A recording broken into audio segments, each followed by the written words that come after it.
Thank you. And I would note the last questioner mentioned how incentives were needed, tax incentives.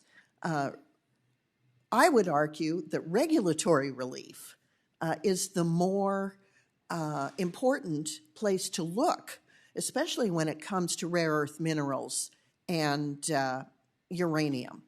These are the products that are held up and stymied in the United States, including in my home state of Wyoming, because it's the regulatory burden and the length of time and the cost to get through all those regulatory hurdles that snuffs out the financial capability and wherewithal for these companies to move forward and develop these rare earth minerals and uranium in the United States. So let's address the regulatory side of it as well.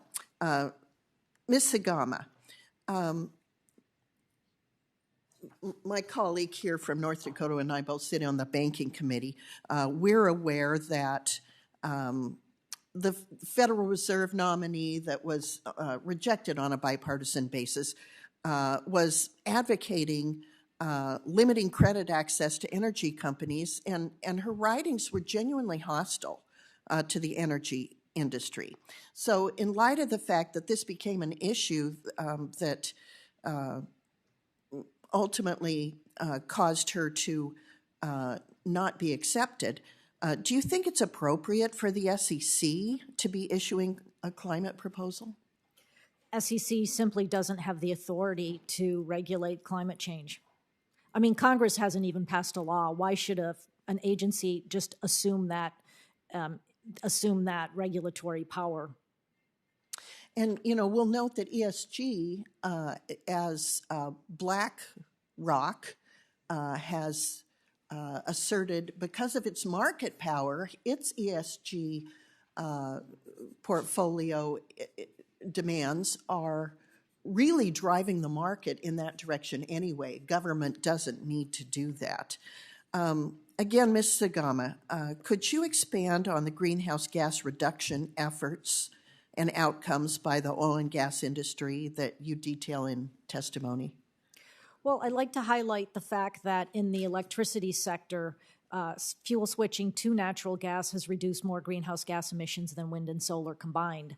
We've reduced about 3.5 billion metric tons of greenhouse gas emissions compared to 2.1 billion by renewables.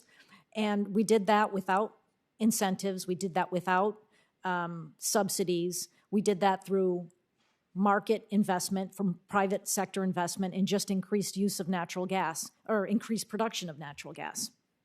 Natural gas, especially in this country, is so incredibly clean that I'm actually surprised that climate advocates don't highlight the benefits of natural gas in their agendas. Because climate change is climate-based and globally based, I would argue that the cost and benefits associated with helping countries like India with their greenhouse gas emissions by helping them switch to natural gas or LNG would globally be enormous. So much bigger than what we could produce here in the United States in terms of greenhouse gas reductions.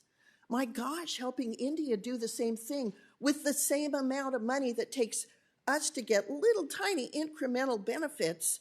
If we would help them with that amount of money, we could have huge incremental benefits for the global climate. Excuse me. My time has run out. I yield back.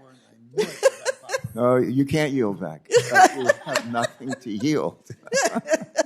The staff just handed me a note. It says natural gas fracking enjoyed a production tax credit for 20 years from the 1980s to the early 2000s. So just for the record. Okay, let's see who's next.